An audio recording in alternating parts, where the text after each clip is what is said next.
मेरा एक छोटा सा सवाल से पहले थोड़ा सा एक हमारे भी गुरु ग्रंथ साहब के अंदर गुरु नानक साहब ने पूरी दुनिया का चक्कर लगाया, जिसके अंदर मक्का मदीना भी शामिल है। और जैसा कि एक सवाल इससे पहले हो चुका है कि गैर मुस्लिम जो है मक्का मदीना में अलाउड नहीं, या वहाँ का कैंटोनमेंट जो है अलाउ परमिशन नहीं देता। मगर ये तो तय है, आप मानते हैं, इस्लाम मानता है, हम मानते हैं, हमारे ग्रंथों के अंदर दर्ज है। गुरु नानक साहब के 2 चेले थे, एक बाला और एक मर्दाना, एक हिंदू और एक मुस्लिम।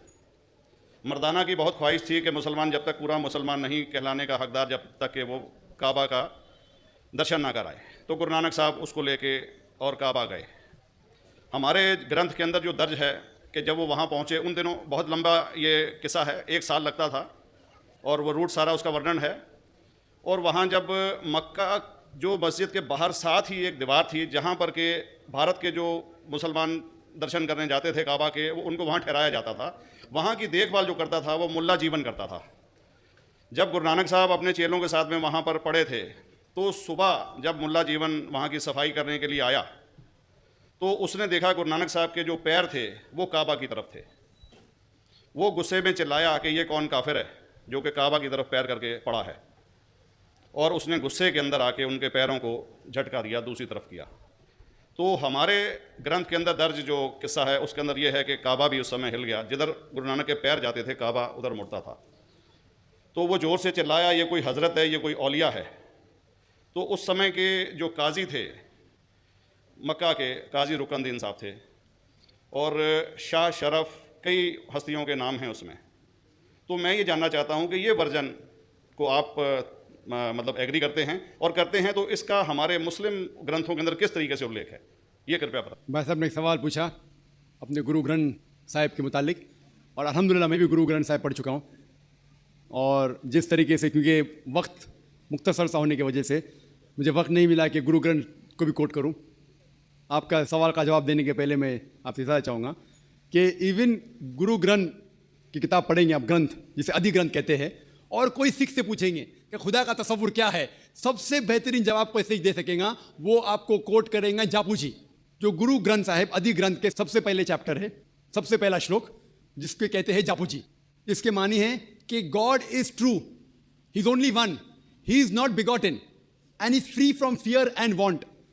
क्योंकि मैंने अंग्रेजी में पढ़ा हूँ, इसलिए मैं अंग्रेजी में उसे कह रहा हूँ कि खुदा एक ही है, वो हक है, और वो ना किसी को जना है ना किसी को जनेगा, और वो इमॉर्टल है, ना कभी मर सकता है। और इसको सिखिज्म में जो खुदा को कहते हैं Omkara, in manifest form he is Omkara, and unmanifest form he is एक ओमकारा। और कई इसके एट्रीब्यूट्स है, मिसाल के तौर पे परवरदिगार, अकल, और उसे रहीम कहा गया है, वाहि गुरु एज वन गॉड कहा गया है, और it is strictly against idol worship and अवतारवादा। भाई साहब का सवाल था कि उन्होंने ग्रंथ में पढ़ा कि गुरु नानक साहब मक्का के, और उनका पैर काबा की तरफ था, और कोई मौलवी ने पैर को हिलाए और काबा हिल गया। क्योंकि ये age of science and technology है, अगर कोई चीज़ जो किताब हज़ारों साल पहले लिखी गई है, 10,000 साल या 4,000 साल, तो शायद उसके बारे में हिस्टोरिकल रिकॉर्ड मिलना मुश्किल है। हालांकि इवन जीसस क्राइस्ट के बारे में 2,000 साल हिस्टोरिकल रिकॉर्ड है। क्योंकि सिखिज्म जो एकदम नया मज़हब है, जितने मज़ाहिब के मुकाबले हिंदुस्तान में नया है, कुछ सैकड़ों साल पहले 15th सेंचुरी में, towards the end of the 15th century, Guru Nanak साहब जो पंजाब के थे, ये मज़हब तो कायम हुआ हार्डली 400-500 ईयर, 400-500 साल।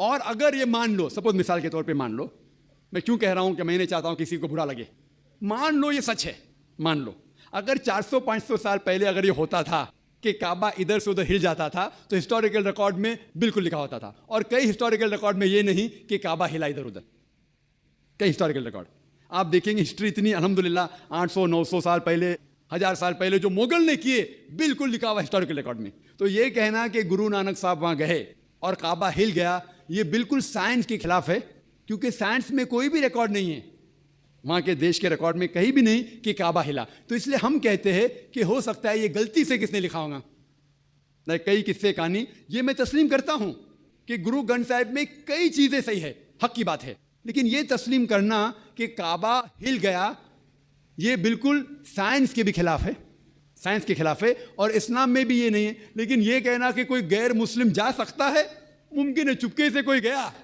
तो हो सकता है,